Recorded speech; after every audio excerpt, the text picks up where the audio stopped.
Every year, many millions of rose bushes are grown in rose nurseries, later to be bought and planted in gardens throughout the British Isles. Some find their way into cottage gardens, to share their place with other flowers, Canterbury bells and lupins and stocks and such like. Some go to provide a blaze of colour in formal town gardens.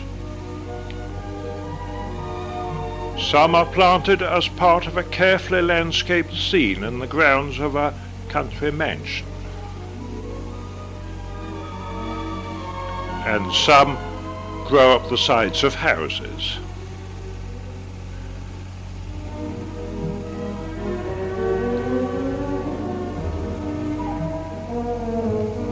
But wherever they grow, and whatever form of rose they are, whether hybrid teas or floribundas or climbers or shrub roses, they bring colour and beauty and fragrance into our gardens for many months each year. Roses are easy to grow and will flourish very often in spite of neglect. But to get best results, there are a few simple rules which should be followed. And in this film, we're going to look at a few things which help to make rose growing successful. In other words, we're going to try and find out not merely how to grow roses, but how to grow roses well.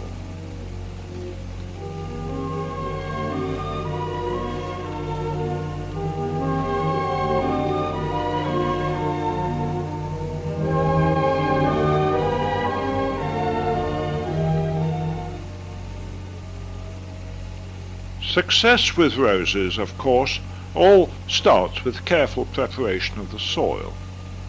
Deep digging is the first essential. This is an ordinary spade's depth, but it is not enough for best results. The bottom of this trench should be broken up with a fork for another 9 inches to ensure good drainage in the winter and a deep, cool root run in the summer. Then, when this is done, spread your manure on top of this bottom layer.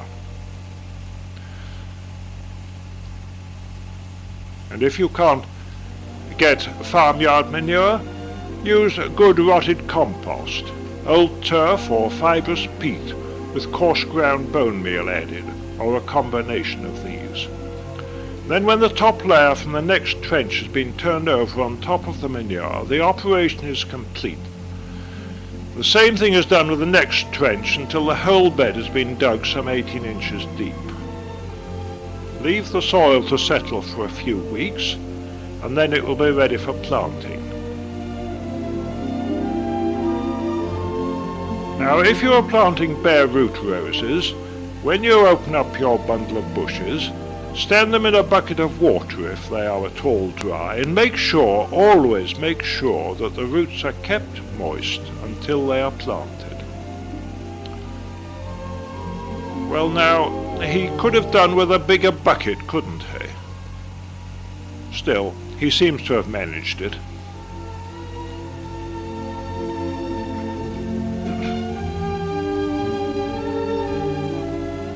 If the soil is wet enough to congeal like this under pressure, it is too wet to plant. Find a dryish corner in the garden, dig a shallow trench, and heel the bushes in, just firming the soil lightly around the roots. They'll then take no harm for a few weeks or even for a month or so, if necessary.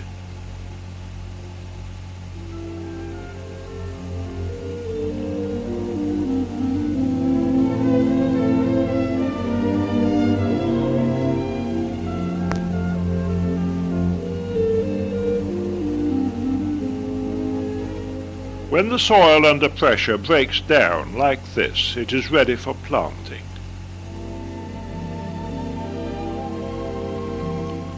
First get some peat.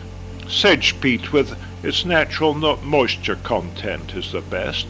Add a few handsful of bone meal and mix very thoroughly.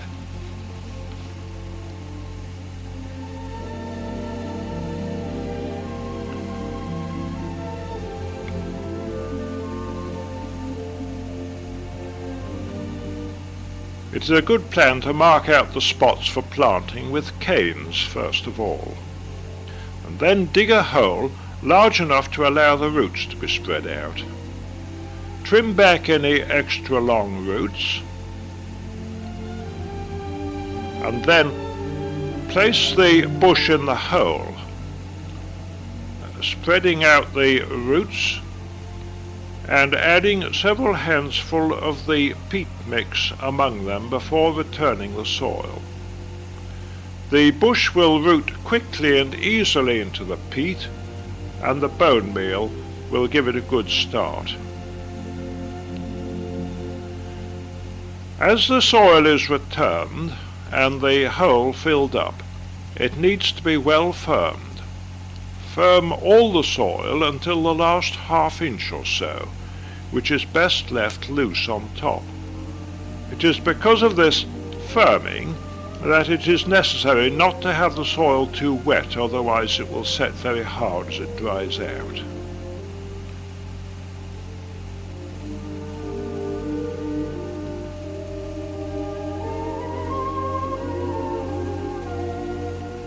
When the job is completed, the bush should look like this, the union of stalk and bud just covered by the soil. And here is your bed all nicely planted, the bushes about 2 feet apart. Now there is one more thing to do. If you leave the bushes like this, all these little useless shoots at the top will grow, and the strong basal shoots you want will never develop. So you must now cut your bushes down to just above a nice, healthy-looking, outward-pointing eye, about 3 or 4 inches above ground level. Don't be afraid to bring them right down.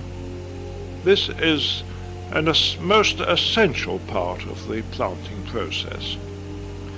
And when you have finished, your bed will look like this. By early summer it should look like this. These are in fact the actual bushes we watched being planted, only now it's 4 months later.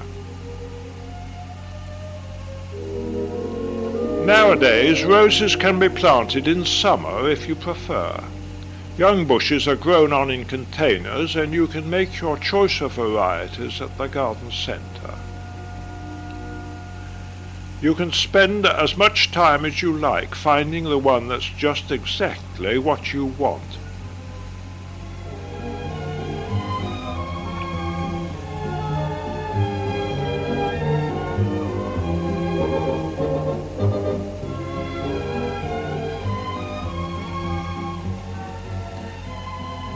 And of course, if Mother takes too long choosing, well, there are plenty of other things to do in the meantime.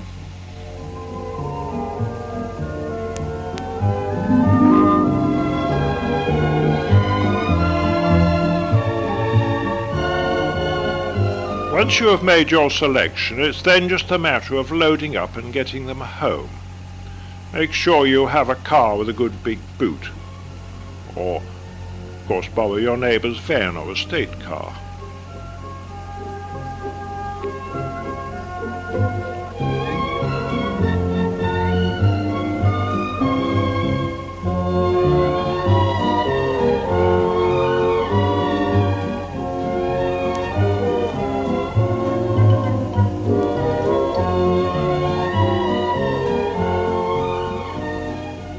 Planting a container-grown rose needs a slightly different technique. The soil needs similar preparation, of course.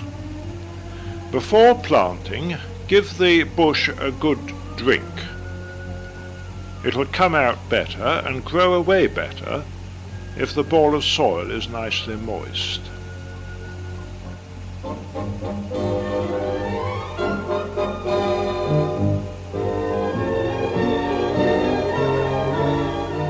Now dig out your hole.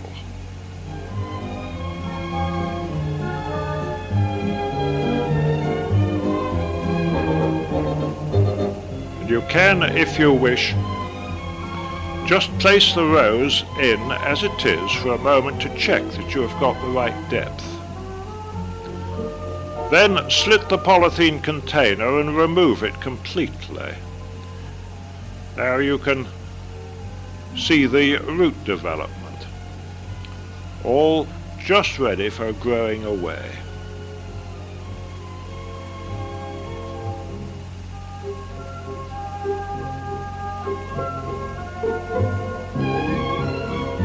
Place it in the hole and return the soil around it, firming gently, but taking care not to break the ball of soil in which the roots are growing.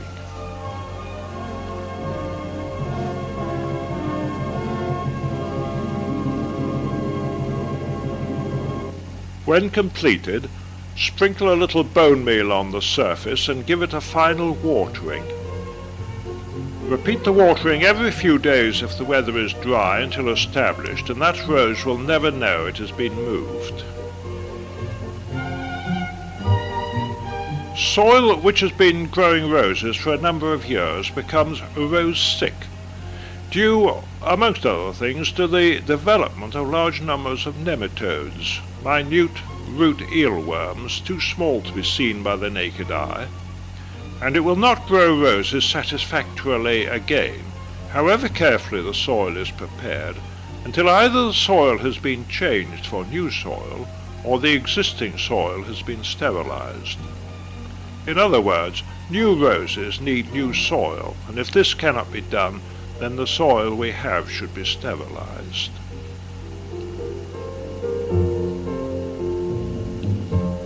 Basamid is a good, safe sterilizer, and to do it efficiently, it should be spread on the ground and forked in when the soil is neither lumpy, wet, nor sticky, but just moist and friable.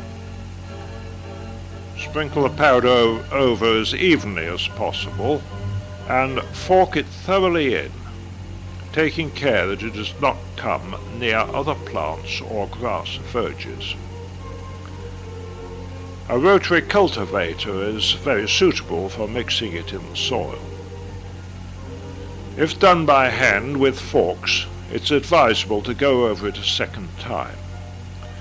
When completed, it needs sealing to retain the gas which it will give off. So after leveling the surface, cover it with polythene, weighting down the edges with soil.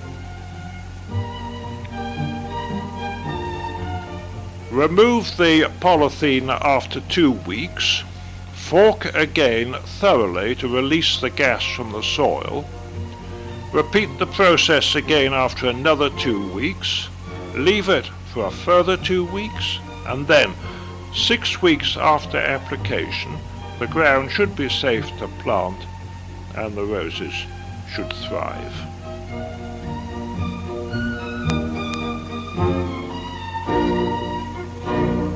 Remember, when planting a standard rose, a good stake and secure tie are essential parts of the process.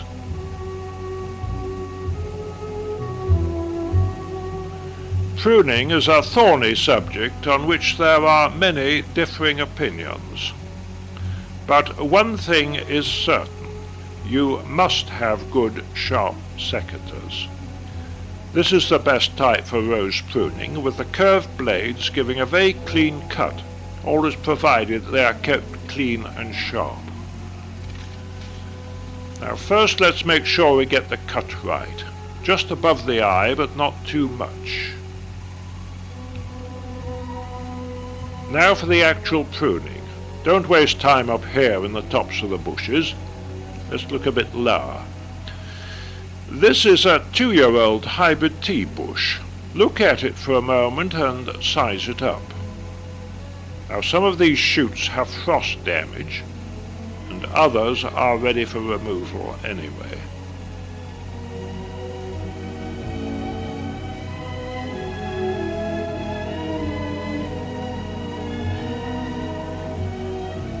Having removed these, it now leaves these 4 young shoots nicely spaced. Each one can be shortened back to somewhere about half its length, always cutting just above an outward pointing eye. This will give you quite enough shoots to make a good well-balanced bush by early summer.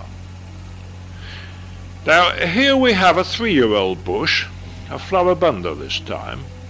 The general principles are similar to start with. First, remove damaged and old wood, cutting back to within half an inch or so of the ground. This again leaves us with only a few strong young shoots, which in the case of the floribunda should only be pruned quite lightly, cutting to only a little below the old flowering heads. These will come into flower early in the season, while those that were cut nearly to the ground will throw up strong basal shoots, and these will come into flower as the earlier ones are going over, giving continuity of flowering.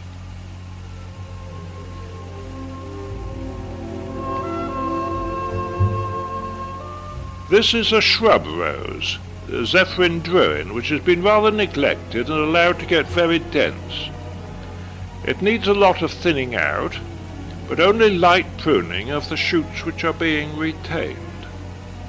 When completed, it stands some 5 feet from the ground.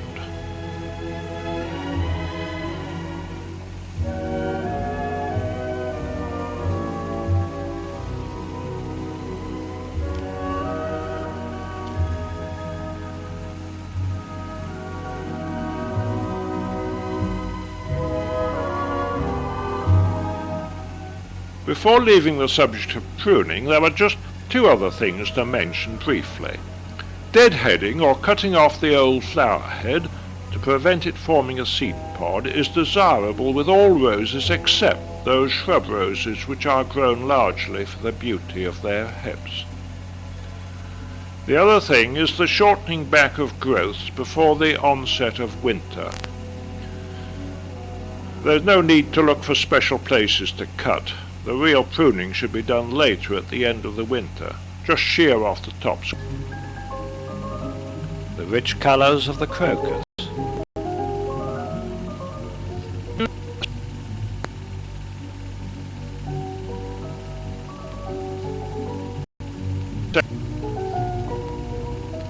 Daintiness of daffodils, dancing in April breezes.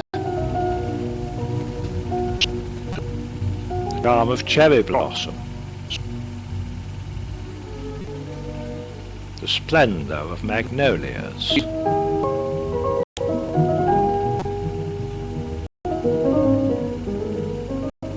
The tulips brazenly flaunting their glowing colours.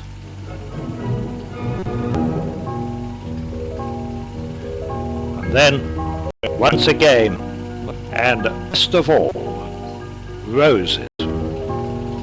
Roses for delight.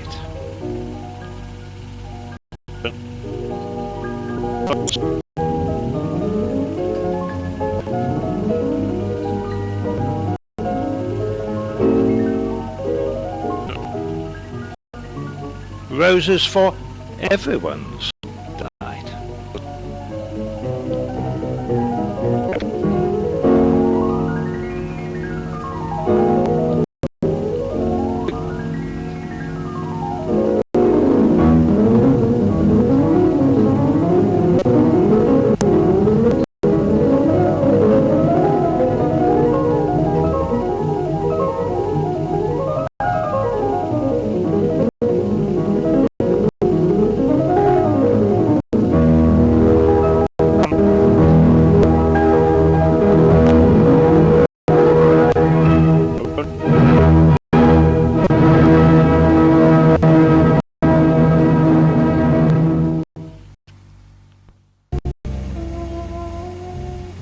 Then, of course, there is rust, the most deadly of the 3.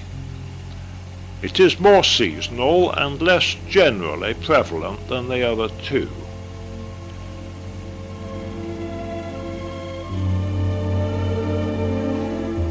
These rusty spots come on the back of the leaves, so spraying should concentrate on the reverse side of the leaves. Maneb is a good control for both black spot and rust, but spraying should commence early. Used early and regularly, your bushes should remain clean and healthy. Fortunately, there are many very convenient and easy-to-use sprayers available nowadays. These little hand sprayers can be useful for spot treatment or where only a very few bushes are involved. But for most gardens, something a bit bigger will be needed, and this type is excellent for a small rose garden. About 15 or 20 strokes of the pump will give good pressure, which can be maintained afterwards by a few occasional strokes until the canister is empty. There are various sizes, and all are very light and easy to handle.